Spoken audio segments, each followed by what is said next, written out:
Saviez-vous que le langage verbal représente 35% du processus de communication? Les 65% restants correspondent à la communication non verbale, c'est-à-dire aux gestes, mouvements et signaux. C'est dire l'importance du langage non verbal.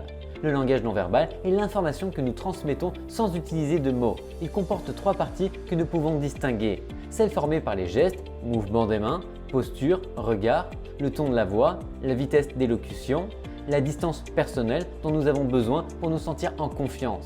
Elle dépendra des interlocuteurs et des circonstances dans lesquelles nous évoluons. Ekman et Friesen, spécialistes de la communication non verbale, ont établi trois variables qui influencent les actes non verbaux: l'origine, les usages et la codification. L'origine des actes non verbaux peut être physiologique, le système nerveux ou être le résultat de notre environnement, comme la culture, les croyances ou les habitudes sociales.